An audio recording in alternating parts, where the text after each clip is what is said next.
That Bryan Adams can move people across the planet is also part of the episode, as is the question, can you really regret something you didn't do?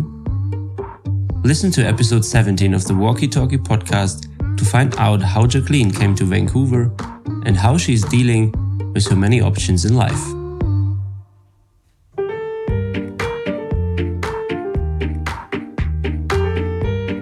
Walky Podcast live from Vancouver.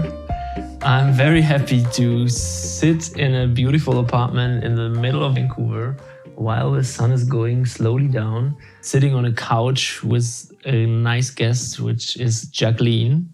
I'm very happy and grateful that you took the time to sit down and answer my question, talk about a bit of life in general and your life as well.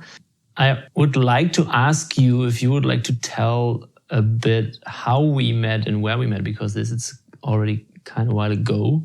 Sure. And here All we right. go. Well, here we go. Speaking English, being two German-speaking ones. So, how we met? We met near Lake Louise. I was on a 10-day trip all by myself. I was just hoping for some peace and quiet in Canada's beautiful nature. And I overheard two people talking in German. So I think when we first met, I actually just said, have a nice day in German. And I walked past you guys because you were hiking with someone you met that I think day it was as well, right? Lotte or Lotta. Yeah, Lotte, right? Greetings to Lotte or Lotta, whenever you listen to that. So I just figured, in a way, I figured just because we both speak German, I don't necessarily need to strike a conversation, as I also just like being in nature by myself. So I think I just figured I'll let you know I understand you guys so that you don't talk about my back. Yeah. No, so I just said hi and moved on. And then you guys took the same trail and you were right behind me. Yeah. And then at one point you caught up to me because I was taking a photo of this beautiful field with the purple flowers. Yeah, I remember. And then I saw you guys coming and I figured I'm going to wait for you guys because it would be really nice to have not a selfie, but an actual nice photo with the glacier in the background. Yeah. And that's when you caught up. And I think we had a spontaneous lunch right there and then. Yeah, and then we continued. We just continued for the day, us. right? Yeah. And that's how it was. Yeah. You said you were on a 10-day trip to the whole area, the Rockies up there. Before we go, how you get there and where you slept, because it's an interesting story as well, I would like to ask you, what do you think about encounters in general?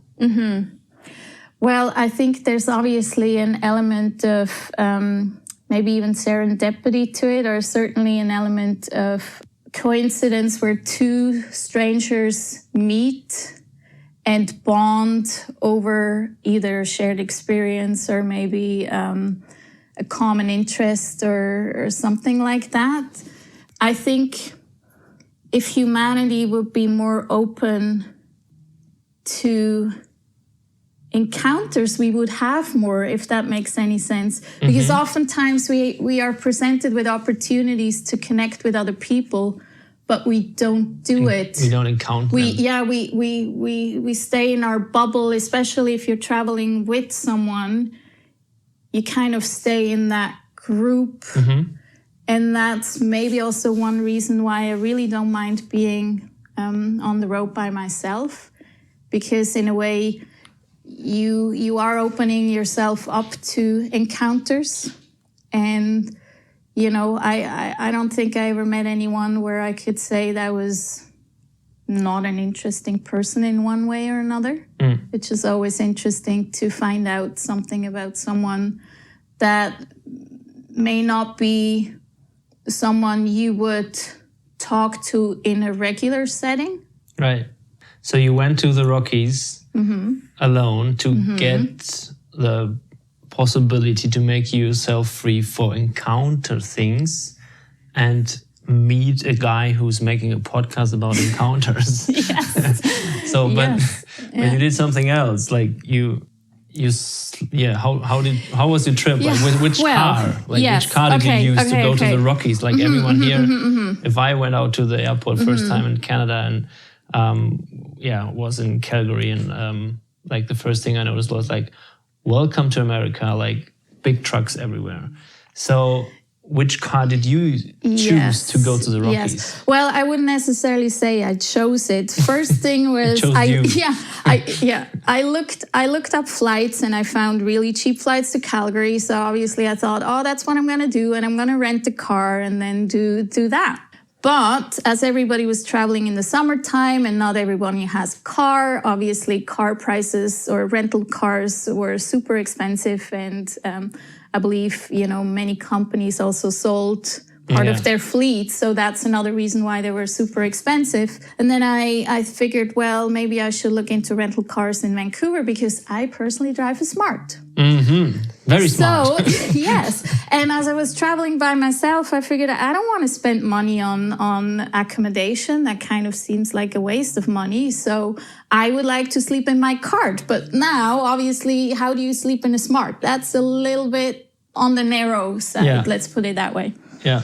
So then the same thing happened in Vancouver. I couldn't find a rental car for a price that was even feasible. So I got in touch with my car mechanic and said, hey, can you take out the passenger seat? And I'm like, what? Why? I said, well, I'm going to go on this road trip and I'm going to sleep in the car. And I'm like, what do you mean you're going to sleep in the car? And I'm like, yeah. That's not a car. I'm like, well, you drive a Smart. And I'm like, yeah, I mean, I should do, I have my head in the trunk and then I have my sort of bum on the seat and my feet can go underneath, that'll work. And he said, you're crazy. And I'm like, well, I guess, we'll find out. Yeah. I'm not picky, and I would say normally I love to sleep under the stars in the open. And I was contemplating, obviously I brought my sleeping bag and the mat, but then you wouldn't necessarily want to do that in bear country. Right. So I needed the car as a backup for sure. Yeah. Yeah. And how did it went? Like, is it easy to camp in a car in the Rockies, or do you have to take care of officers, or because like there's kind of, you have to take care a bit where you stay, where you sleep, how you sleep. Like, how did that went for you? You know what? I actually always ask. I didn't want to overstep boundaries anyway. So usually I would go up to a tourist information and ask, is there a parking lot where you can stay overnight and spend the night? And oftentimes there was. So there was only 2-3 times where I sort of put the car in just regular neighborhoods. And obviously no one suspects that anyone would sleep in a Smart. Yeah. So no one checks there. But most of the times I just ask and was at a empty parking lot where overnight parking was allowed. I remember 2 things about the hike.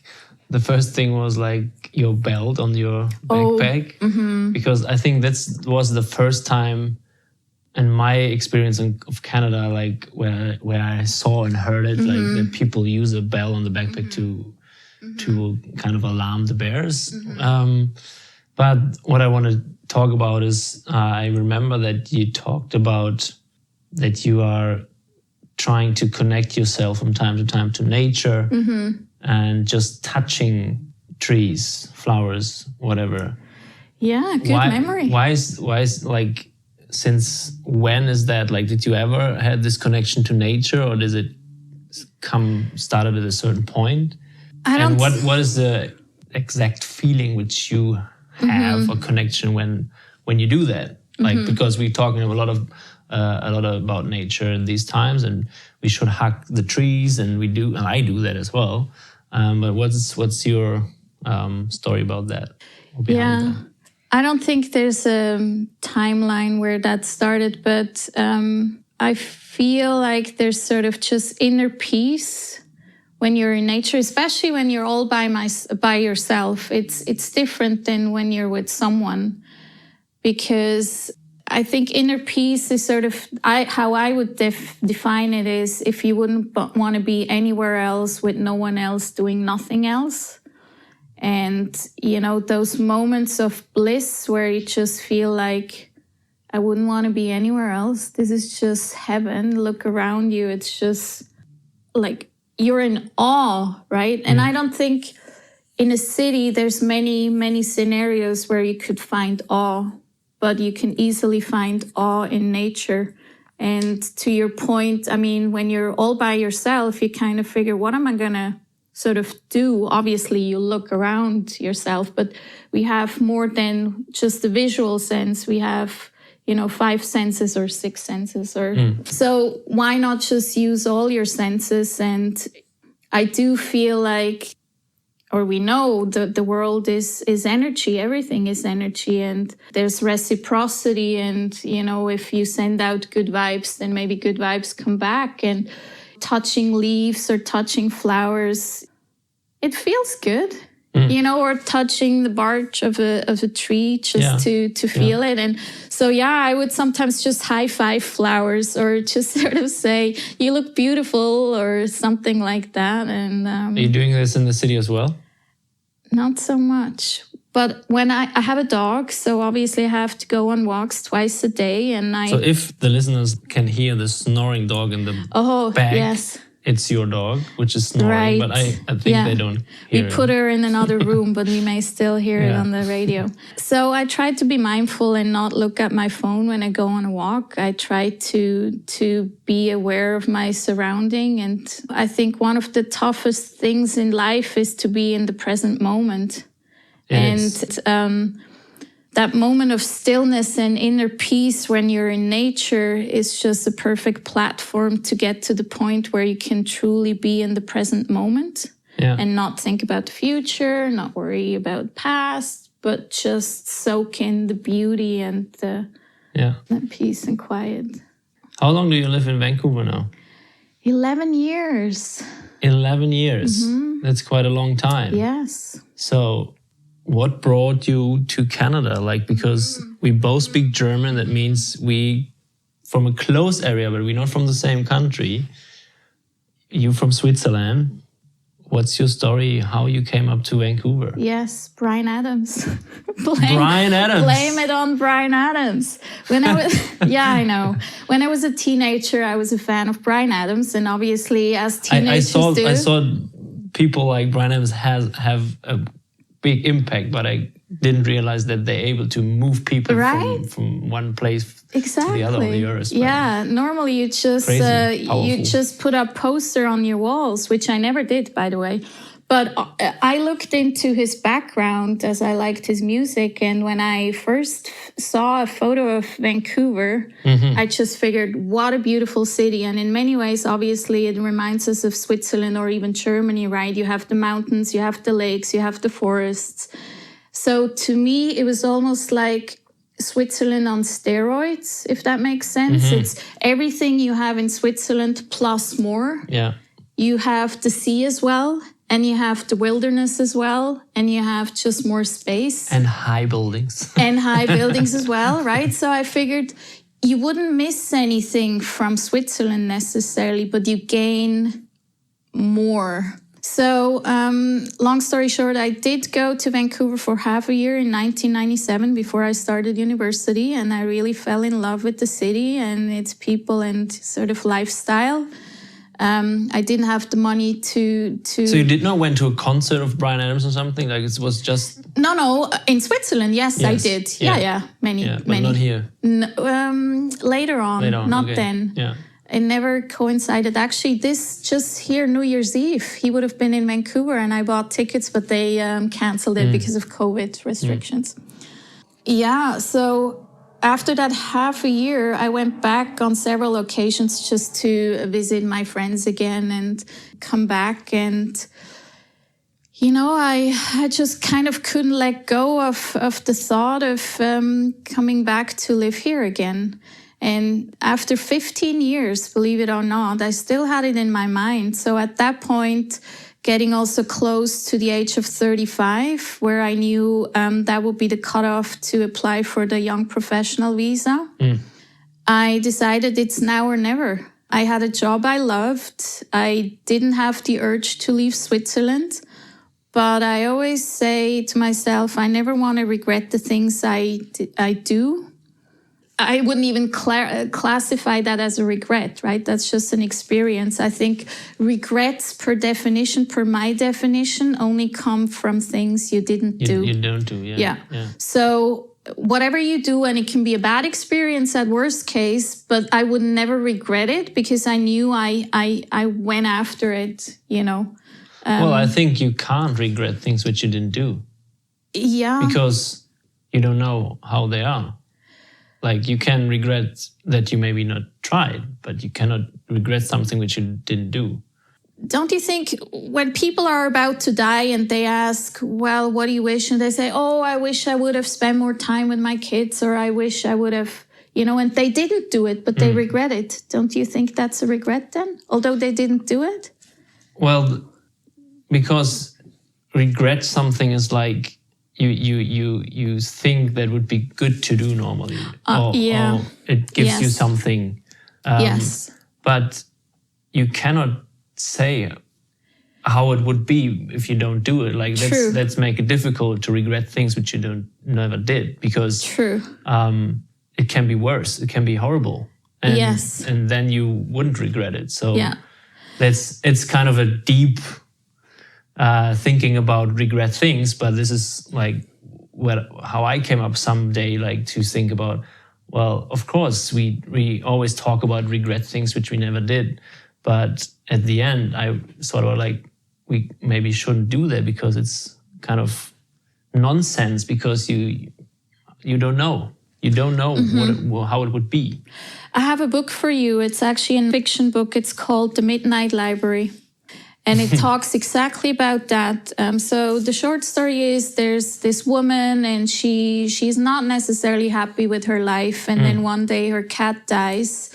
And at that point she figured, that's enough. I had enough. I'm done with this life. So I think she takes some pills, but not enough to kill herself. So she finds herself in sort of half alive, half dead in a library at midnight. So she sees the clock, it's midnight, and in the library she sees her school librarian from high school when she was a kid.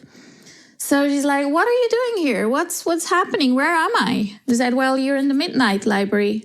Well, and what about all these books? What are they? I said, well, they're all the lives that you could have had but didn't have because you made different choices.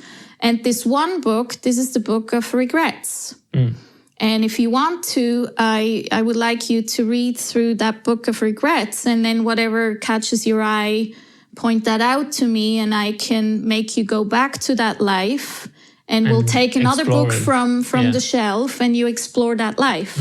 So she does, and in her case, at one point she wanted to become a musician, but didn't pursue that and went for a regular job, what have you. So she picks that, and then the librarian gets her the book where she would have been the musician. And the story behind the book is, no matter, obviously life is full of crossways where paths, where it can go either way or what have you. And obviously, let's say it's not nice when your cat dies. But in a different life, if she would have chosen a different path, yes, her cat may have not died, but something else would have happened that can either be positive or negative. And the conclusion is, no matter which path you take in life, there will always be positive, there will always be negative. And there's no per se better or worse, because can you say, is it worse that the cat dies than if you were to have, I don't know, whatever, heart surgery? What's worse, right? I mean, it's just a different scenario. And I guess conclusion is, you're always on the right path. You're always living the right life. If we put regrets maybe in a neutral situation, like, I think it's kind of always like, regret something means that would be better than, or would be a good experience which we missed.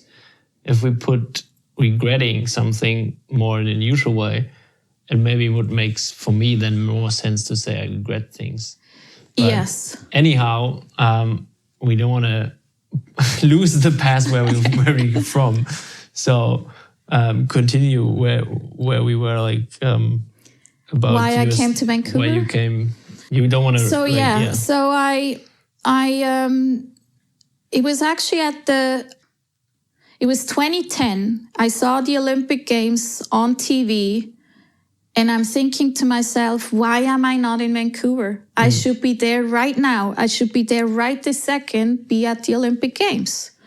So I asked my boss, hey, I need to hop on the next plane. I want to go to the Olympics. Unfortunately, we have projects going, and he said no, but he said I could go in March, and March was when there was the Paralympics. So I figured that's kind of neat to support those athletes as well. So yeah, I'm going to do that. So I booked a flight for March 2010, was in Vancouver, and then at the end of my trip, I decide exactly 1 year from now, I'm going to live in Vancouver.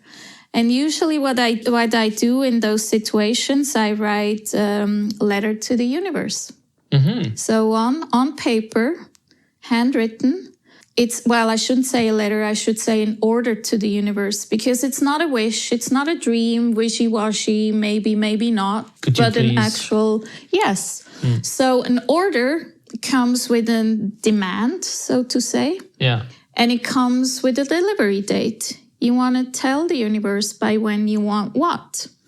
So I literally said, dear universe, by 1 year from then was by April 30th, 2011, I want to live and work in Vancouver. And I trust that you will help me and guide me and make this happen. Thank you so much. You have never let me down. Whatever. So, and you sent that off.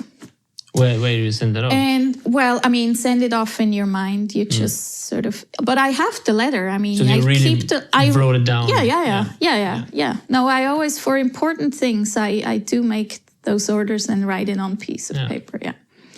So I did. And it kind of ties into the book, The Secret, where they say, act as if, right? Sometimes if you want things already now, today, you can act in a certain way, although you don't have it just yet. Yeah. But eventually you will. So you prepare your mind for it, but you also take concrete actions. So because I knew 1 year from now, I'm going to be in Vancouver, for example, I stopped making purchases. Because why would I buy more stuff if I'm moving? And then comes the end of the year. And in Switzerland, you have 3 months of giving notice. So I knew if I wanted to be in Vancouver by May 1st, I would have to give notice by the end of December, because January, February, March, right? Sort of, I did. And everybody in my circle of friends was like, you're crazy. Do you have a job offer yet? I'm like, no. But I want to be in Vancouver by May 1st, so I have to give my notice now. No, I don't have a job offer yet. I just keep looking, and I like to think in worst case scenarios. So in my mind, what was worst case? Worst case would have been not having a work visa in time, not finding a job in time, having to use my savings to be in Vancouver on a student or on a tourist visa. Which I figured, can I do that? Would I be willing to do that? And the answer was yes. So to me, quitting was not really high risk. Plus, I knew my boss, he would take me back if I would really have the urge to come back. So I didn't feel pressured in that way. So yeah, I did. And I kept looking. And then as I'm a true believer that things will fall in place as if when they're meant to be, sure enough, they did fall in place. From my contacts in Vancouver, I got 3 separate emails from 3 separate people telling me about that one same job they heard about and that they were thinking of me and that I should apply. And so I did. And so I got the job. And so I was able to apply for the work permit. And what I forgot to say, I actually booked my flight for May 1st. When I quit, I already did that because I knew May 1st. Whatever happened, you booked the flight. Yeah. And I received my work permit the night before I left. Literally, I had my friends invited for a farewell party. At that point, when the first people showed up, I had not received that in my mail, my email. I did not actually know whether I would even be allowed to hop on a flight the next day, because you shouldn't be on a plane if you have a visa, an outstanding application.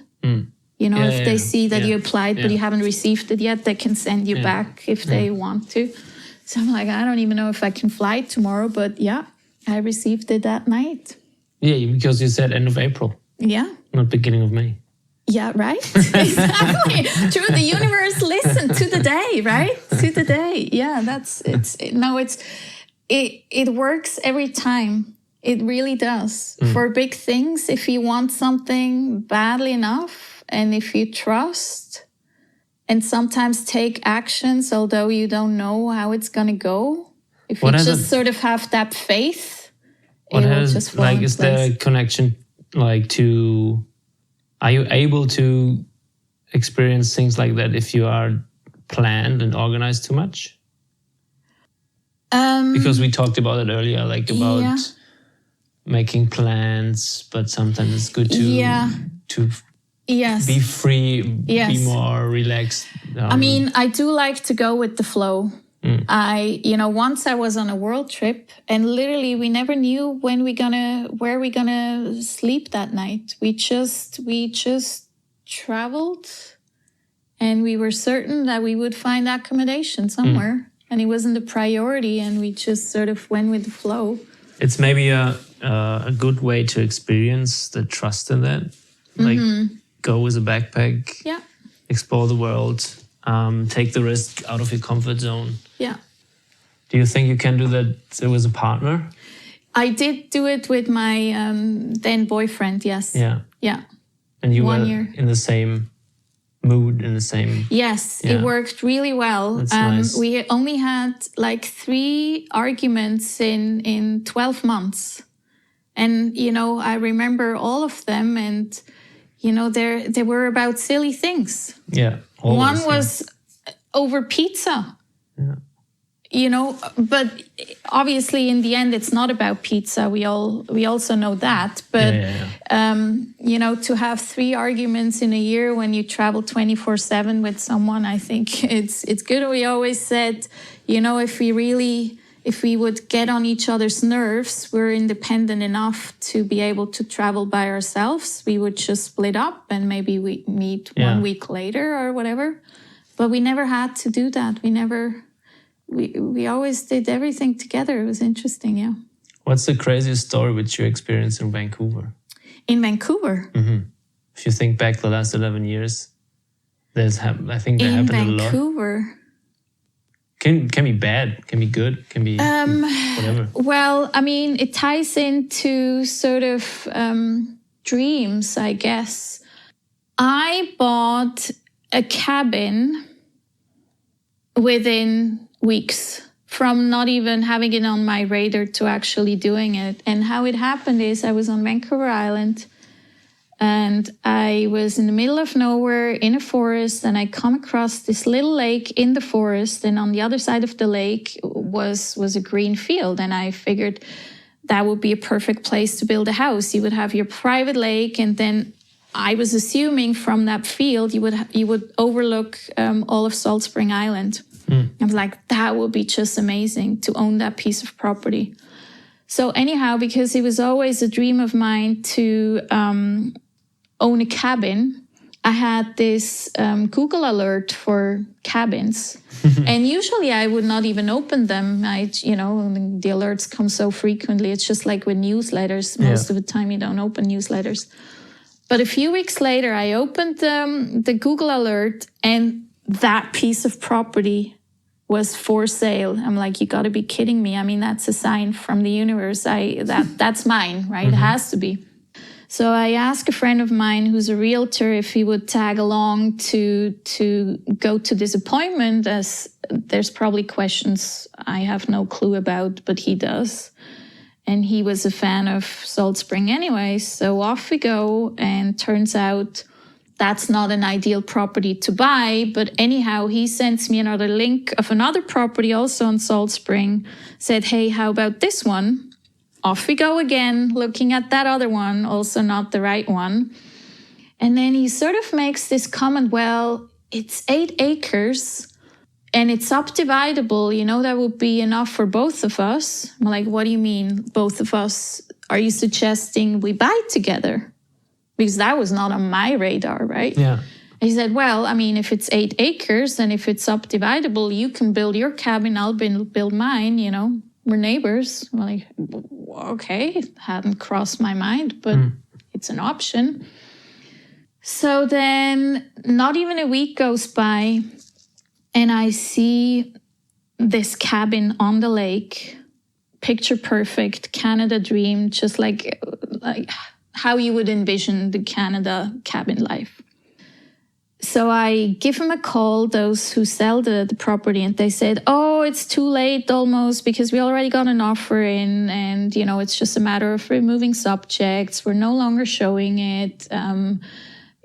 This will probably go through. And I said, well, I mean, you never know with subjects. Can I ask, what are the subjects? And I said, well, we want cash. We want to sell it now as we need the money. And they said, well, I have a line of credit. He has a line of credit. We could do that. He's even a realtor. We could even draw up the contract right away.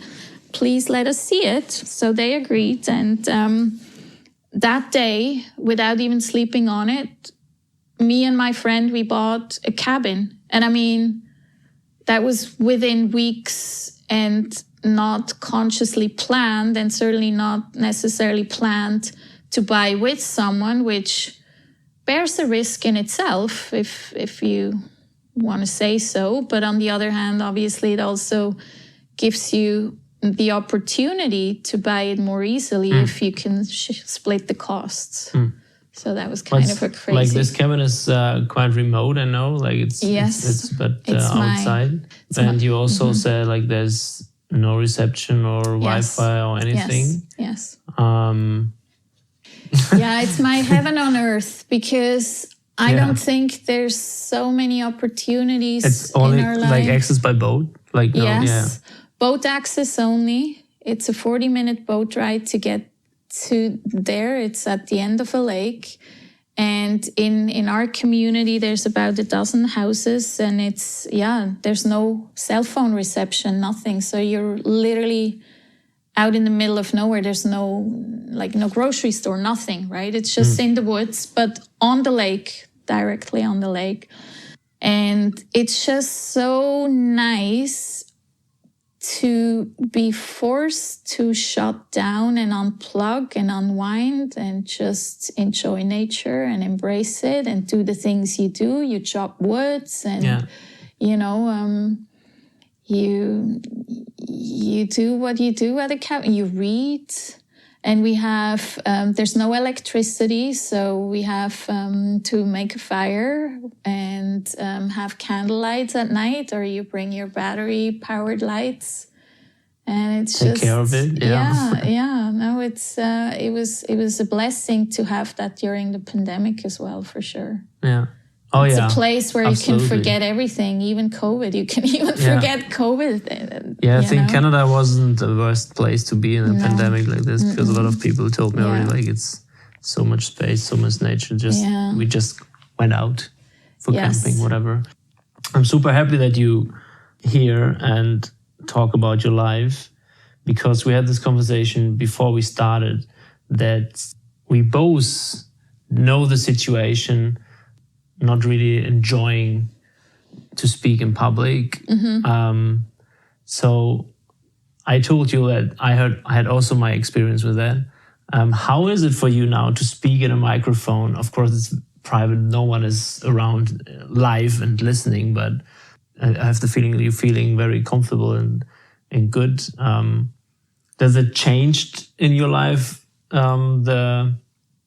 your confidence about speaking in public or in front of people? Or is it always same? So obviously, I think you make it fairly easy to relax, right? If you would be a total stranger, it may be different. But because we already met and spoke a few times, it makes it easier to speak. I do think, funny enough, I never enjoy it, but I think on the feeling, on the emotion spectrum, anxiety and pleasure are sort of on that same spectrum. And it's really just the mindset that makes the difference whether you experience something as anxiety or as pleasure. Yeah. Because from what's happening in your brain and the chemicals that are released are pretty much the same. And if you go through anxiety, like the energy which you get back is kind of the highest which you can get. Yeah.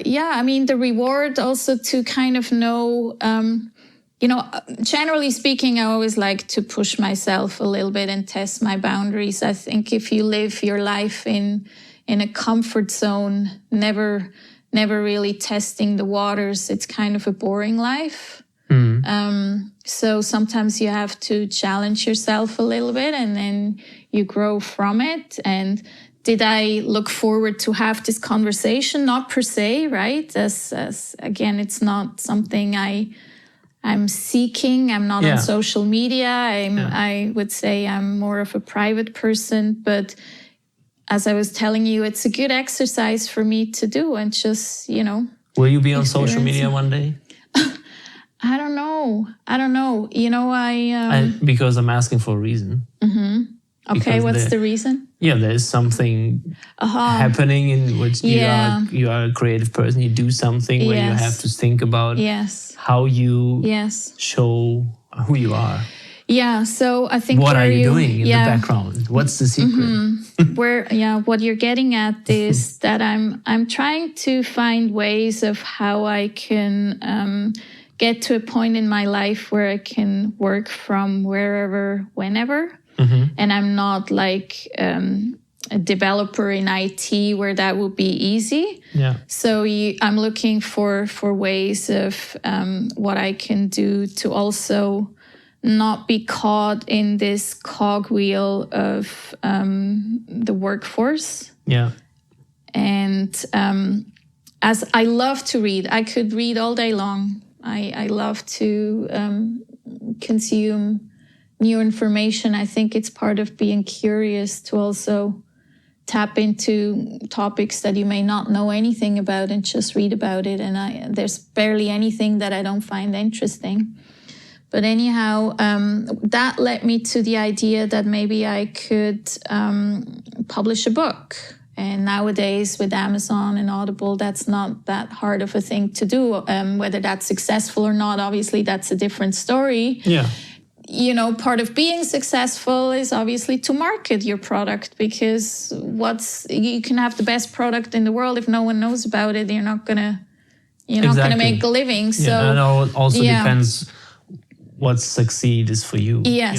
If you can start with I'm successful if I'm just doing it. Yes. And then you can go to the next step. But of course, if you want to sell a book and nobody knows. That's the thing. I mean, for one thing, I always say, for me, it's not necessarily money driven. I truly think life is about the journey. It's about the process. If you're not enjoying the process, what's the point of it? And I think it was Alan Watts who once said, if you're a dancer, the whole purpose of being a dancer and what's or joyful about being a dancer is to dance. What would be the purpose if the dancer's goal would be to get to the end of the song? Right. Then the dance would be over. Yeah. And that's kind of how I see it with work or with life, right? What's the point of achieving a goal? Because once you get to that goal, then what's next? Then it can almost just go downwards from that goal. So for me, rather than achieving a goal, I think it's about the process of doing something. And in my case, that would just be enjoying the process of writing. Mm-hmm. That's as important as then the goal of being #1 bestseller, what have you not. And so it also depends what succeed for you is. Like, yes, this it is working if you want to have succeed in selling the most books or being successful in selling songs or whatever. It is working when you make goals step by step on this ladder. That works, but it also depends like what is success for you. If you say like success for me as doing something that I like, being creative, share with some people, tell my story or my story which I wrote down. You don't need a goal. Like you live it. Exactly. Yeah, I have 2 definitions of success, I guess. The one is what I already said earlier. If I wouldn't want to be anywhere else with no one else doing nothing else, I think that's sort of a state of bliss and an inner peace that I would want to get to. And then the second element, I guess, would be around the question of purpose. And I think the biggest purpose, or what gives us the biggest fulfillment in life, is if you can achieve something with someone for something that's beyond your own goals, but for a greater good, to be of service for someone, serving something. And that's sometimes a little bit an inner conflict that I have when you think about just writing for myself. Obviously, you can argue and say the end result will serve someone. So that piece of purpose is given, right? If you solve a problem or help someone with the content of your books. For right now, it's a single person task. And sometimes I do think it may be a more fulfilling way to do something with someone, have a common goal, rather than just this single journey, so to say. Yeah. I'll roll with it, I don't even want to really set a timeline. Just, I work 80%. I decided that in March that I just wanted to enjoy life a little more and live life to the fullest, or feel alive. And to me, to work 100% 5 days a week seems too much for the amount of time we have on this planet.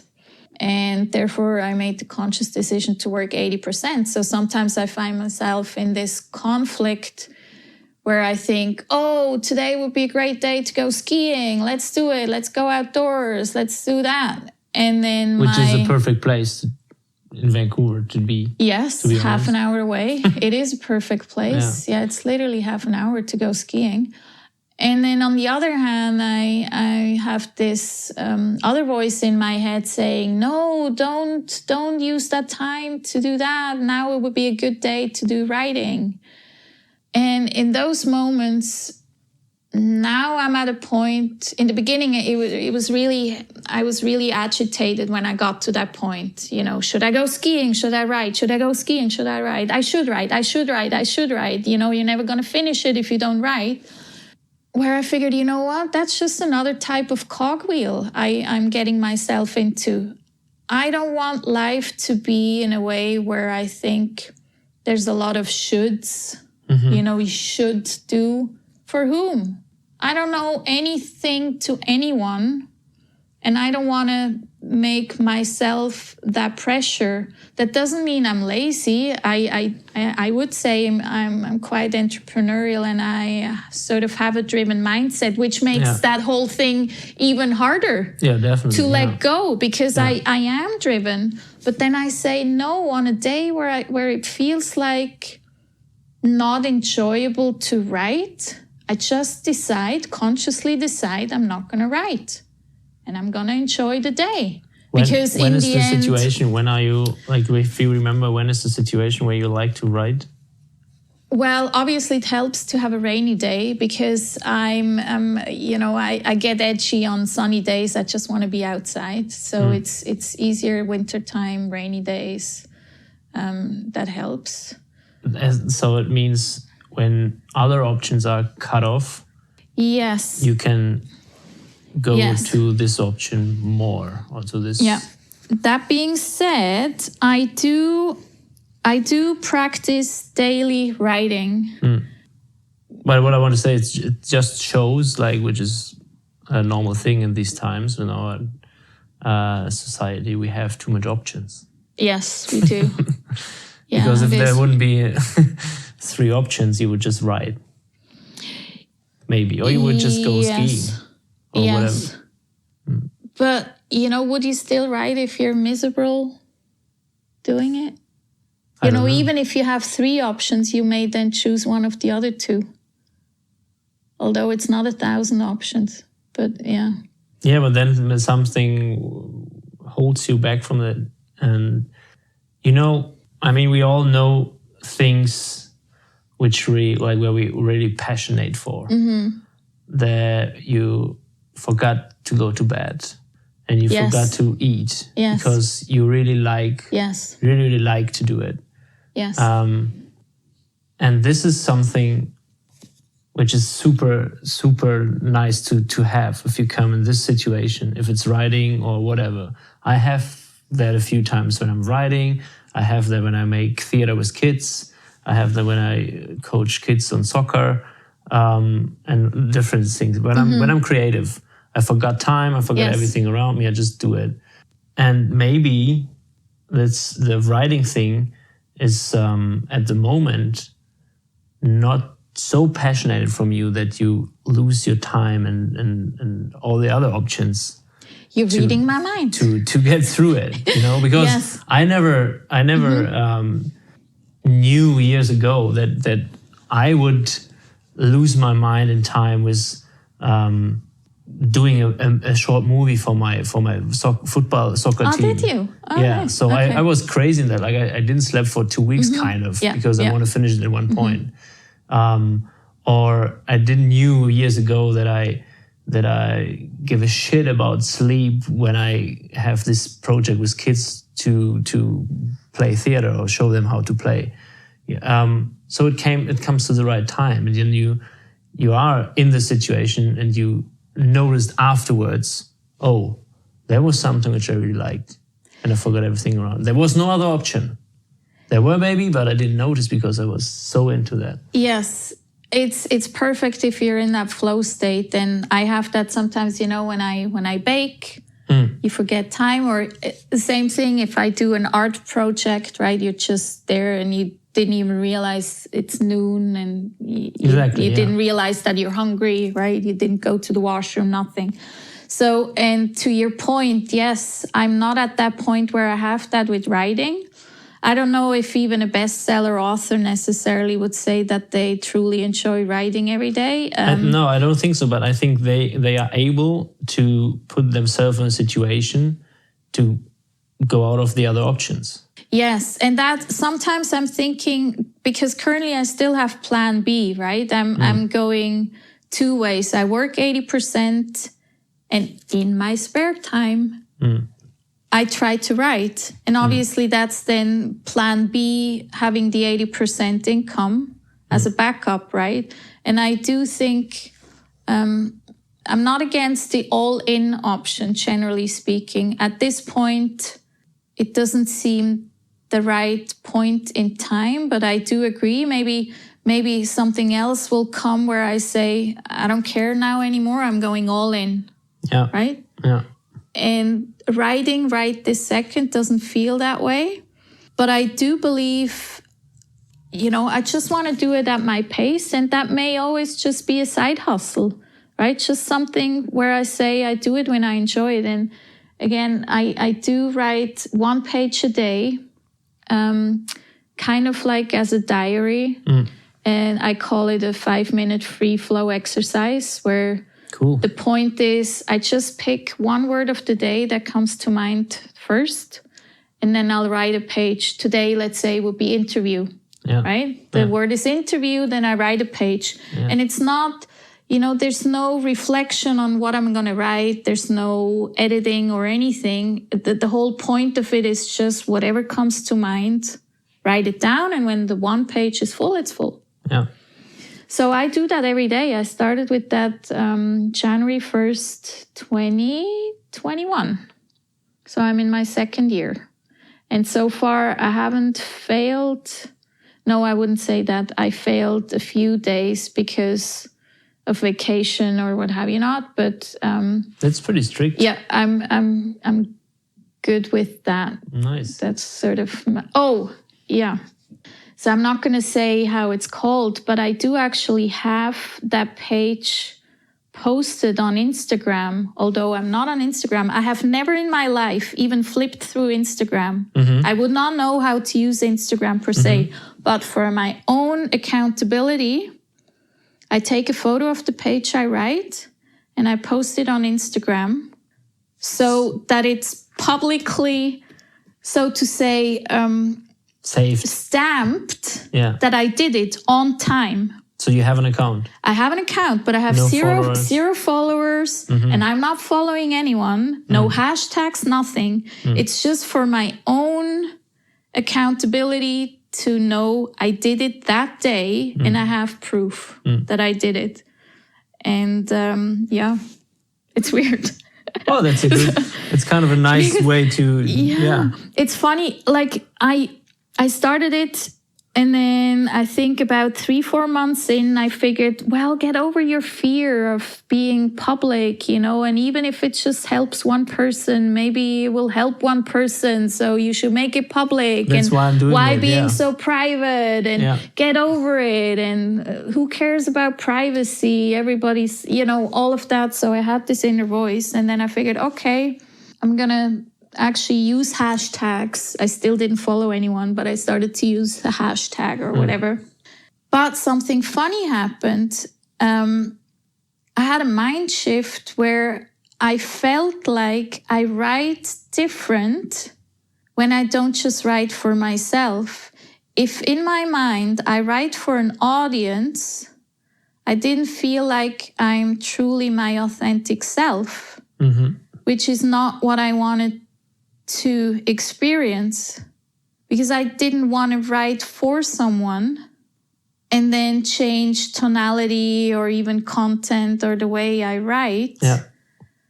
So it kind of did not work for me, but maybe I just didn't try it long enough. So I stopped it. And when I stopped it, I felt I was in my element more again, as I didn't feel sort of that pressure to write for someone.